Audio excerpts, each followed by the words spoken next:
Hello friends, मी आज बनवते आहे चिकन पुलाव. त्याच्यासाठी पूर्वतयारी करून घेतलेली आहे. काजू तळून घेतले, हिरवी मिरची आणि कांदा फ्राय करायला घेतला. हा सगळ्यात जास्त टाईम कन्झ्युमिंग प्रोसेस आहे, ज्याच्यामध्ये कांद्याला खूप वेळ देऊन चांगलं तळून घ्यावं लागतं. चांगला खरपूस होईपर्यंत छान असं तळून घ्यावा लागतो.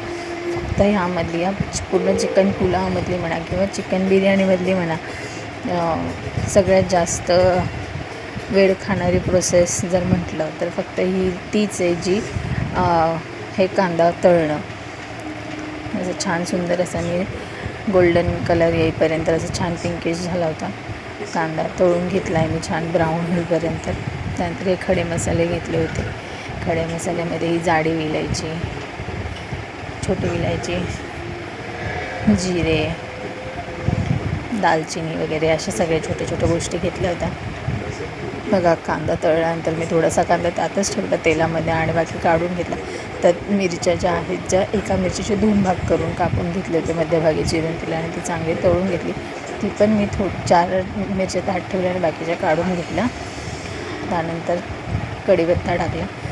अद्रक लसूणची पेस्ट टाकायला मी विसरले, ती मी पुढे टाकलेली आहे. मग कांदा टमॅटो वगैरे टाकून घेतला. कांदा टमॅटो काढून मी अद्रक लसूणची चांगली 3 मोठे चमचे भरून मी अद्रक लसूणची पेस्ट टाकली. चांगलं तिला हे होऊ दिलं, म्हणजे कच्चापणाचा वास जाईपर्यंत त्याला चांगलं तेलामध्ये तळू दिलं. त्यानंतर तळलेला जो कांदा होता तो टाकला, कारण की ग्रेव्ही जी आहे चिकनची, म्हणजे आपल्या पुलावसाठी ती खूप छान आणि स्मेल पण छान होतं. त्यामुळे खडे मसाले टाकून घेतले. हे ॲक्च्युली तेलात टाकायला पाहिजे. पूर्ण प्रोसेस उलटी झालेली आहे, पण चिकनची टेस्ट खूप, म्हणजे पुलावची टेस्ट खूप छान झाली होती. त्यानंतर चिकन टाकलं.